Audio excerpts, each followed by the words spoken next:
Hello అండి. ఎలా ఉన్నారు అందరూ? బాగున్నారా? నేను చాలా బాగున్నాను. సో, ఇది మొన్న కిచెన్ సర్దాను గదా! ఆ రోజు తీసిన వ్లాగ్ అనమాట. ఆ రోజు లెంత్ ఎక్కువైపోతుందని సగమే పెట్టాను. మిగతా సగం ఇప్పుడు అప్‌లోడ్ చేస్తున్నాను. సో, ఇంకా మా అమ్మ వాళ్ళ ఇంటి దగ్గర ఏంటంటే పిచ్చుకలన్నీ గోల గోల చేస్తున్నాయి. అన్నీ బిజీ బిజీగా ఫుడ్ తినడం. అలాగే పిచ్చుకలేంటంటే మళ్ళీ కొత్త పిల్లల్ని పెట్టాయన్నమాట. వాటికి ఫుడ్ అందించడం ఈ పనులలో బిజీ ఉన్నాయన్నమాట. ఇంకా అది చూస్తే చాలా బాగా అనిపించిందని చెప్పి అమ్మ నాకు వీడియో తీసి పంపించింది. అదే నేను మీతో షేర్ చేసుకుంటున్నాను. ఇంకా కిచెన్ సర్దడం పెట్టుకున్న రోజైతే నా ఒళ్ళు హోనం అయిపోయింది. ఫుల్ అలసిపోయానండి అసలు. చాలా బాడీ పెయిన్స్ అయితే వచ్చేసాయి అన్నమాట. ఇంకా ఆ రోజు టిఫిన్ చేసేసి కాసేపు రెస్ట్ తీసుకుందాం కదా అనుకున్నా. కాకపోతే ఇంకా 2-3 డేస్‌లో నేను మళ్ళీ అమ్మ వాళ్ళ ఇంటికి వెళ్ళాలి కదా! ఈలోపు చాలా బట్టలు ఉన్నాయన్నమాట ఎయ్యాల్సినవి. అవన్నీ కూడా మిషన్ ఏసేయాలి. నేను వెళ్ళేలోపు అన్ని బట్టలు ఉతికేసి మడతపెట్టి షెల్ఫ్‌లలో పెట్టేసి ఇల్లంతా నీట్‌గా చేసుకొని అమ్మ వాళ్ళ ఇంటికి వెళ్తాను. వెళ్ళేలోపు ఈ పనులన్నీ అయిపోవాలి. సో, అందుకని చెప్పి ఇంక ఉతకాల్సిన బట్టలు ఉన్నాయి కదా అని చెప్పి ఈ బట్టలు మిషన్ అయితే వేశాను. వేసేసి ఇంకా మంచిగా నిద్ర అయితే తీశాననమాట. సో, నిద్రపోయి లేచిన తర్వాత ఇంతలోగా మిషన్ అయితే అయిపోయింది. ఇంకా బట్టలు అయితే ఆరేస్తున్నాను. అసలు ఇక కిచెన్ సర్దే పని ఎందుకు పెట్టుకున్నానురా దేవుడా అని ఫీల్ అయ్యాను. నేనున్న పొజిషన్లో నాకు ఏడుపు ఒక్కటే తక్కువ అనమాట. అలా ఉంది పరిస్థితి.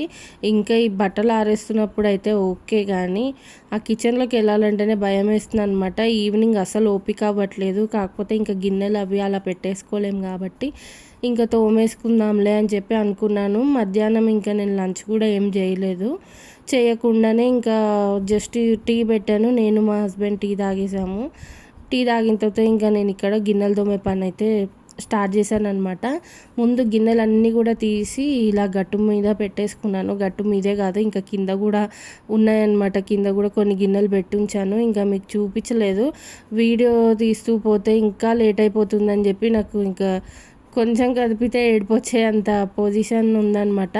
లాస్ట్ పెట్టాను కదా కిచెన్ సర్దే వీడియో, అది చూసి ఇంకా మా అమ్మ కూడా ఫోన్ చేసి ఎందుకు ఒక్కదానివే అంత పని పెట్టుకున్నావు, వీడియోలో చూస్తుంటే నాకే అనిపించింది ఎవరైనా హెల్ప్ చేయడానికి ఉంటే బాగుండు అని, నేను వచ్చినప్పుడు పెట్టుకోవచ్చు కదా ఆ పని అని చెప్పి అంటూ ఉందన్నమాట. కానీ మనం ఖాళీగా ఉన్నప్పుడు ఏదైనా చేయాల్సిన పని పెండింగ్లో ఉంటే అది చూస్తూ అలా ఉండలేము కాబట్టి ఇంకా నేను ఆ పని అయితే పెట్టుకున్నా. యాక్చువల్గా పెట్టుకున్న తర్వాత అనవసరంగా పెట్టుకున్నానేమో అన్న ఫీలింగ్ అయితే వచ్చిందనమాట. ఆ వీడియోకి ఇద్దరు కూడా కామెంట్ చేశారండి. ఆ కామెంట్ చూసి అమ్మయ్య ఫైనల్గా నాకు కామెంట్స్ పెడుతున్నారు అని చెప్పి ఫీలింగ్ అయితే వచ్చింది. సో, ఆ కామెంట్ ఏంటంటే ఒకళ్ళు అదేంటి అదే బియ్యంలో పురుగు వస్తుంది, అది రాకుండా ఏం చేయాలి అని చెప్పి అడిగాను కదా, ఏమైనా టిప్స్ ఉంటే చెప్పమని చెప్పి.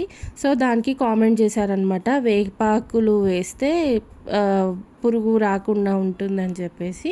సో, అది ట్రై చేద్దాం అనుకుంటున్నా. వేపాకులు కూడా తెప్పించి బియ్యంలో వేసి ఉంచుతానమాట. ఫస్ట్ అయితే కొంచెం ఎండలో పోసి పెడదామా అని చెప్పి అనుకుంటున్నాను.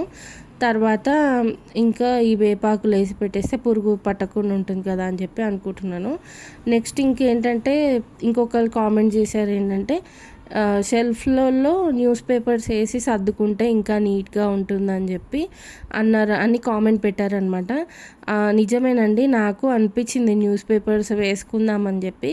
కాకపోతే నా దగ్గర న్యూస్ పేపర్స్ లేవన్నమాట.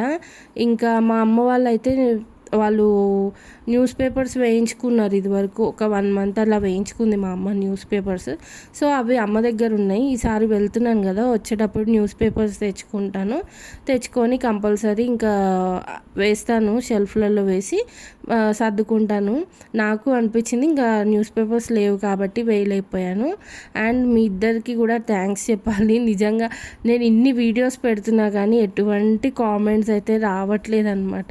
నేను అదే ఫీల్ అయ్యాను, అసలు చూస్తున్నారు కానీ ఎందుకు కామెంట్ పెట్టట్లేదు అని చెప్పి.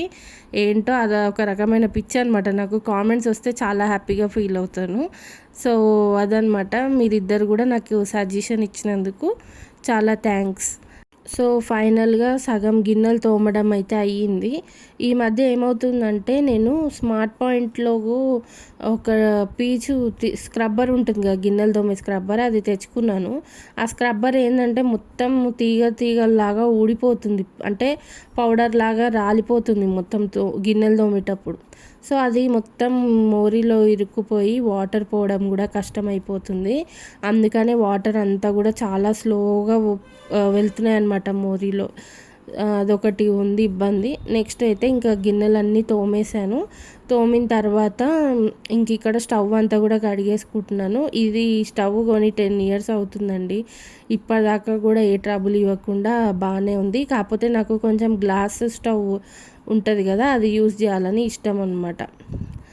ఇంకా మొన్న మీకు చెప్పా కదా, కుక్కర్ పెట్టినప్పుడు అది ప్రెషర్ పోయిందని చెప్పి. సో, ఆ ప్రెషర్ పోయినప్పుడు ఏంటంటే ఆ గంజి ఉంటుంది కదా కుక్కర్లో, ఆ ప్రెషర్తో పాటు గంజి అంతా కూడా అది టైల్స్ ఉంటుంది కదా మీద గోడకి, ఆ వెనుక సైడు దాని మీద అంతా పడ్డది.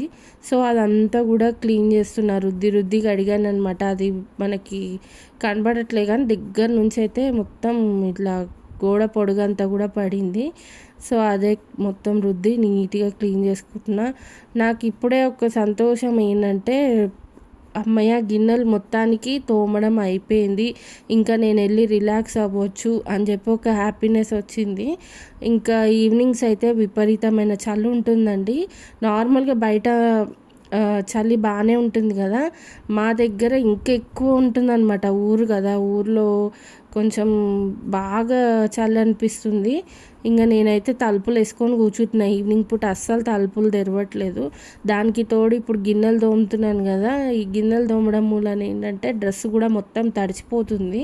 ఆ డ్రెస్ తడవడం మూలాన కూడా ఇంకా చలి ఎక్కువ అనిపిస్తుంది. ఈ గిన్నెలు తోమడం అయిపోతే వెంటనే డ్రెస్ అయితే చేంజ్ చేసేసుకోవాలి ఇంకా వెళ్ళి. సో, మొత్తం గట్టు స్టవ్ అంతా కూడా నీట్గా కడిగేసుకున్నా. ఇంకా గిన్నెలు ఒక్కటి సర్దుకునే పని ఉందన్నమాట. ఆ గిన్నెలు కూడా ఇంకా మెల్లగా సర్దుకోవాలి. ఇంకా నైట్ డిన్నర్ ప్రిపేర్ అయితే చేసే ఓపిక అస్సలు లేదు.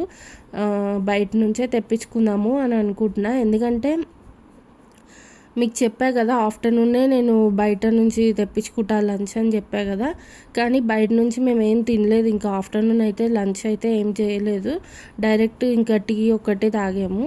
అందుకని ఇంకా నైట్ డిన్నర్ అయితే తెప్పించుకుందాం అనుకుంటున్నా. ఎందుకంటే చాలా గిన్నెలు అయిపోయినాయి, ఓపిక అయిపోయింది నాకు. ఇంకా ఈ కిచెన్ సర్దుకునేటప్పటికే ఎవరి హెల్ప్ లేకుండా ఒక్కదానే చేసుకున్నా కదా, అందుకని చెప్పి అట్లా ఉందన్నమాట. చాలా వర్క్ అయింది. వీడియోలో చూపించింది ఒక 5% మాత్రమే, మిగతాది చాలా పని అయితే అయ్యిందనమాట. ఇంకా కిచెన్ అంతా ఇరుకుండేటప్పటికి నాకు కెమెరా సెట్ చేయడానికి కూడా ఎక్కువ ప్లేస్ ఎక్కడ ఉండదు.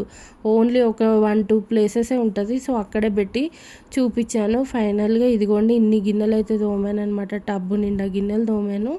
ఇంకా 2 కుక్కర్స్ కూడా తోమి పైన షెల్ఫ్లో సర్దేసుకున్నాను. ఇవన్నీ కూడా సర్దుకోవాలన్నమాట. సో, ఇప్పటికీ నా కిచెన్ వర్క్ అయిపోయింది. సర్దడం, తోమడం, కడగడం, శుభ్రంగా ఉంచుకోవడం ఇప్పటికి అయ్యింది. లైట్గా స్నాక్స్ తినాలని చెప్పి ఆకలేస్తుంది లైట్గా. ఇంకా సరే, తొందరగా క్విక్గా అయ్యే రెసిపీస్ అయితే ఏమీ లేవు. సో, ఈ పాప్కార్న్ ఒకటి తొందరగా అయిపోతుంది అనిపించి ఇప్పుడు నాకు మా హస్బెండ్కి కలిపి పాప్కార్న్ అయితే చేస్తున్నాను. ఇంకా కొంచెం ఆయిల్, అందులో కొంచెం బటర్ వేసాను. ఆ బటర్ అలా వేసేటప్పటికి నా చేతి మీద ఆయిల్ పడింది. పడ్డం ఫుల్ మండిపోయిందండి చెయ్యి అయితే. నార్మల్గా ఇది అప్పుడప్పుడు అవ్వడం కాదు, ఎప్పుడు నాకు ఇలా కాల్చుకోవడమో కోసుకోవడమో ఇలాంటివి జరుగుతూనే ఉంటాయి. అయినా మన లేడీస్కి వంట చేసేటప్పుడు ఇలాంటివన్నీ కామనే కదా. సో, అదనమాట. ఇందులో ఇంకా ఉప్పు, కారం, అలాగే కొంచెం బటర్, ఆయిల్, ఈ పాప్కార్న్ సీడ్స్ అన్నీ వేసేసి కలిపేస్తున్నా. ఇలా మనం ఇంట్లో చేసుకునే పాప్కార్న్ అలవాటైనప్పటి నుంచి నాకైతే బయట అసలు పాప్కార్నే తినబుద్ధి అవ్వదు. ఎప్పుడైనా తినాలనిపిస్తే ఇలా ఇంట్లోనే చేసుకుంటాను. చాలా టేస్టీగా అవుతుంది అనమాట. ఇంకా ఇదిగోండి ఇవి పాప్ అవ్వడం స్టార్ట్ అయ్యాయి కాబట్టి మూత పెట్టేస్తాను. మొత్తం ఇంకా అన్ని పాప్ అయిపోయినాయి అని సౌండ్ ఆగిపోతుంది కదా, అప్పుడు ఇంకా తీసుకుంటాను అనమాట. పాప్కార్న్ అయితే రెడీ అయిపోయింది. చూపిస్తారండి మీకు ఎలా రెడీ అయిందో. సో, ఇట్లా ఉంటుంది అనమాట. మంచిగా మనం ఇలా చేసుకుంటే ఏంటంటే మనకి ఎంత ఉప్పు కావాలో, ఎంత కారం కావాలో తగ్గట్టు వేసుకోవచ్చు కదా, అదనమాట. ఇంకా మా హస్బెండ్ స్పెషల్ ఇంట్రెస్ట్‌తో నాకు కాలీఫ్లవర్ ఫ్రై, అలాగే టొమాటో చారు తినాలనిపిస్తుంది అని చెప్పి అడిగారు. ఆయన అడగడమే చాలా తక్కువ. ఎప్పుడు ఏమొండాలి అని అడిగితే, "నీ ఇష్టం, నీకు ఓపిక ఉంటే ఏదో ఒకటి చెయ్యి" అని చెప్పి అంటారు. ఓపిక లేదంటే మటుకు బలవంతం ఏం లేదు. బయట నుంచి తెమ్మన్నా తెచ్చేస్తారు. కాకపోతే నేనేంటంటే ఇంకా ఆయన అడిగేటప్పటికి నాకు నో చెప్పాలని అనిపియలేదు. అందుకే ఇంకా కాలీఫ్లవర్ ఫ్రై అడిగారు కదా అని ఇక్కడ చేస్తున్నాననమాట. ఈ కాలీఫ్లవర్ ఫ్రై రెసిపీ నేను షార్ట్ వీడియో అప్లోడ్ చేశాను. ఖచ్చితంగా చూడండి. చాలా బావుంటది. ఇట్లా మీరు ట్రై చేయండి ఎప్పుడైనా ఒకవేళ చేయకపోతే గనక. మేము చేసుకునే స్టైల్ అయితే ఇదే అనమాట. సో, ఇంకా ఇక్కడ బాగా ఫ్రై అయితే చేసేస్తున్నా. ఇంకో పక్కన టమాటోస్ కూడా చారుకి ఉడకబెడుతున్నా. అది కూడా షార్ట్ వీడియోలో డీటెయిలింగ్‌గా మీతో షేర్ చేసుకుంటా రెసిపీ నేను ఎలా చేస్తున్నాను ఏంటనేది. ఇంకా 'బిగ్ బాస్' స్టార్ట్ అయ్యేలోపు ఈ వంట అంతా నేను కంప్లీట్ చేసేసుకొని టీవీ దగ్గర కూర్చుంటాననమాట. ఇంకా 'బిగ్ బాస్' ప్రోగ్రామ్ చూస్తూ మేము డిన్నర్ అయితే ఫినిష్ చేస్తాము. రోజైనా అంతే, మా రొటీన్ ఇలాగే ఉంటది. నైట్ డిన్నర్ చేసేటప్పటికి 9:30, 10 ఆ టైం అవుతదనమాట. 9:30కి డిన్నర్ స్టార్ట్ చేస్తాము. ఇంకా తినేసి 'బిగ్ బాస్' చూసేసి పడుకుంటామనమాట. ఇవాల్టికైతే ఇంతేనండి వీడియో. ఈ వీడియో మీకు నచ్చిందని అనుకుంటున్నాను. నచ్చితే కనుక తప్పకుండా లైక్ చేయండి. అలాగే కామెంట్స్ కూడా ఇలాగే పెట్టి నన్ను సపోర్ట్ చేయండి. కొత్తగా ఛానల్ని చూస్తున్న వాళ్ళైతే ఛానల్ని సబ్స్క్రైబ్ చేసుకోవడం అస్సలు మర్చిపోవద్దు. మరొక మంచి వీడియోతో మళ్ళీ మీ ముందరికి వచ్చేస్తాను. ఇంకా డిన్నర్ కూడా మీరు ఏం చేసుకున్నారు ఏంటనేది కూడా కామెంట్ చేయండి, ఓకేనా? So thanks for watching. Take care. Bye bye.